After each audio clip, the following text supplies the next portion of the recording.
Halo semuanya, selamat datang di bedah materi kita kali ini. Hari ini kita bakal ngomongin sesuatu yang bener-bener jadi tulang punggung dunia digital kita, tapi anehnya sering banget kerja tanpa kita sadari. Kita bakal bongkar rahasia di balik gambar digital sehari-hari, mulai dari foto yang ada di smartphone kamu, sampai gambar satelit di luar angkasa. Semuanya itu ternyata digerakin sama satu mesin tak terlihat, yaitu kompresi gambar atau image compression. Oke, mari kita selami ini. 2 juta lebih. Angka apa ini? Nah, itu adalah jumlah piksel dalam satu gambar standar beresolusi 1920 dikali 1080. Dan asal tahu aja, setiap piksel tunggal itu butuh 24 bit warna supaya gambarnya bisa tampil sempurna. Coba deh bayangin sejenak berapa banyak titik data kecil yang harus direkam, disimpan, dan diproses komputer kamu cuma buat nampilin satu foto sederhana. Gila kan? Kalau jutaan piksel tadi kita biarin gitu aja dalam bentuk mentah tanpa diolah, wah kita bakal kena efek domino yang repot banget. Pertama, memori gadget kamu bakal penuh dalam sekejap mata. Terus, kecepatan transfer internet bakal merosot drastis. Bayangin aja kondisi internet yang macet total gara-gara file raksasa pada seliweran. Belum lagi, kerja komputer bakal jadi super berat. Ini nih sumber sakit kepala utama dari yang namanya data mentah. Nah, biar obrolan kita gampang diikutin, ini dia peta jalan kita hari ini. Kita mulai dari masalah ukuran citra digital, lanjut ke konsep dasar kompresi, terus kita adu-adu lossless lawan lossy compression, habis itu kita bahas mengapa kita butuh ini, dan terakhir apa dampak dan konsekuensinya di dunia nyata. Peta ini bakal ngebantu kita kenalan lebih jauh sama pahlawan tanpa tanda jasa di dunia digital kita. Yuk kita langsung masuk ke bagian 1, masalah ukuran citra digital. Kita harus paham dulu seberapa gede masalahnya. Baru deh kita bisa benar-benar mengapresiasi solusinya. Pernah kepikiran nggak gimana jadinya kalau setiap foto liburan atau foto makan siang yang kamu jepret langsung nelan puluhan megabyte dari memori smartphone kamu? Dalam hitungan hari aja, kapasitas memori handphone mahal kamu itu pasti langsung ludes. Kuota internet juga bakal cepat habis cuma buat ngirim 1 atau 2 foto ke grup chat keluarga. Nggak efisien banget kan?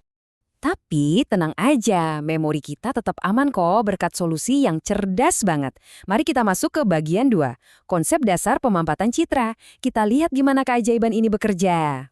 Jujur, saya suka banget sama analogi ini karena benar-benar pas. Bayangin, kamu punya setumpuk pakaian yang mau dimasukin ke koper kecil. Kalau kamu asal lempar aja ke dalam, udah pasti nggak bakal muat.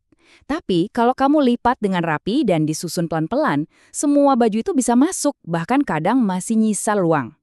Nah, proses melipat inilah yang kita sebut kompresi data. Informasi pentingnya nggak ada yang hilang, tapi cara simpannya jauh lebih efisien. Proses ini dengan cerdas ngegambarin mekanika di balik layar.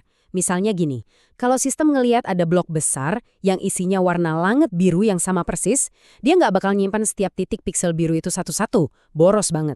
Algoritmanya bakal ngenalin pola berulang itu, terus menyederhanakan instruksinya, jadi cuma, oke, warnai ribuan piksel di area ini pakai biru yang sama ya. Data akhirnya disimpan dalam format yang jauh lebih ringkas. Pinter banget kan? Tapi perlu diingat, nggak semua pakaian dilipat pakai cara yang sama. Kita masuk ke bagian 3, lossless versus lossy compression. Di dunia ini, cuma ada 2 jalur utama yang bisa dipilih oleh platform digital yang kita pakai. Nah, yang benar-benar menarik dari lossless compression ini adalah prinsip tanpa kehilangan. Jadi, saat gambar dikembalikan ke bentuk aslinya, bentuknya benar-benar identik 100%. Nggak ada bedanya sama sekali. Analogi paling gampang itu kayak file zip. Kamu masukin dokumen tebal ke dalam zip, pas diekstrak lagi, nggak ada satu huruf pun yang hilang atau berubah kan? Sekarang kita beralih ke metode kedua yang sifatnya bertolak belakang. Kalau kali lossy compression, sistem dengan sengaja ngebuang sebagian data secara permanen demi dapatin ukuran file yang super kecil. Bayangin kayak kamu lagi nulis rangkuman buku tebal. Kamu tetap dapat ide utamanya kan, tapi beberapa detail kecil yang nggak terlalu penting terpaksa dipotong. Hebatnya di sini, sistem kompresi cuma ngebuang detail warna yang nyaris nggak bisa disadari sama mata manusia kita. Jadi jelas ya komprominya, pemilihan metodenya itu benar-benar bergantung sama konteks. Coba pikir, rumah sakit nggak mungkin kan pakai lossy buat foto X-ray. Detail sekecil apapun di sana itu urusan nyawa. Jadi mereka wajib pakai lossless kayak PNG atau TIFF. Tapi buat posting foto makan siang di Instagram atau website berita, pengurangan ukuran yang super masif dari JPEG atau WP itu wajib hukumnya, supaya gambarnya langsung muncul pas diklik tanpa proses loading yang bikin emosi. Terus, seberapa krusial sih peran teknologi ini sampai harus dikembangin sebegitu jauh? Yuk kita meluncur ke bagian 4, mengapa kita butuh pemampatan. Kita bakal lihat tujuan fungsional dari sistem ini. Ada 6 alasan utamanya, dan ini penting banget. Kompresi menyelamatkan memori kita, bikin transfer data kilat, dan mencegah internet global dari kelumpuhan total. Selain itu, file yang kecil bikin komputer nggak gampang panas, mempermudah kita share materi belajar atau email. Dan satu lagi yang paling keren, teknologi ini mastiin gadget dengan spesifikasi terbatas sekalipun tetap bisa lancar berselancar di dunia digital. Perbedaannya emang se-ekstrim itu. Nyusutin file dari 20 MB jadi cuma 2 MB, mungkin kedengeran biasa aja kalau cuma buat satu foto. Tapi coba kalikan penghematan ini dengan miliaran foto yang disimpan di server cloud raksasa teknologi tiap detiknya. Wah, ini ngebantu mereka hemat ruang hard disk dan biaya operasional sampai triliunan rupiah. Sekarang coba deh lihat perangkat yang ada di depan kamu saat ini. Kita masuk ke bagian 5, dampak dan konsekuensi di dunia nyata. Percaya nggak percaya, teknologi ini ngelilingin kita tiap hari secara kasat mata. Setiap kali kamu neken tombol kamera, ponsel kamu langsung ngompres foto itu sebelum kamu sempat kedip. Pas kamu kirim foto itu ke WhatsApp, ukurannya diperas lagi. Data medis juga dioptimalkan. Bahkan drone atau satelit yang lagi mengorbit nun jauh di sana harus ngompres datanya dulu sebelum dikirim balik ke stasiun bumi. Semuanya pakai prinsip ngelipat baju ke dalam koper yang kita bahas tadi. Tapi, ya di dunia ini kan nggak ada teknologi yang sempurna. Jadi, apa sih sisi gelap dari proses ini?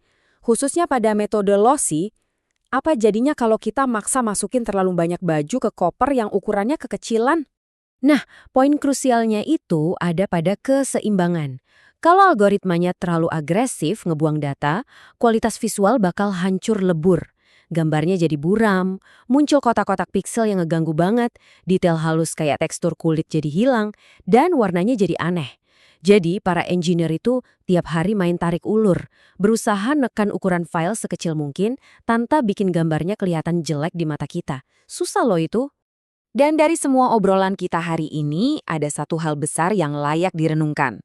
Tiap tahun, produsen smartphone terus pamer kamera dari 12 megapiksel naik ke 48, bahkan sekarang udah lebih dari 100 megapiksel. Volume data meledak gila-gilaan.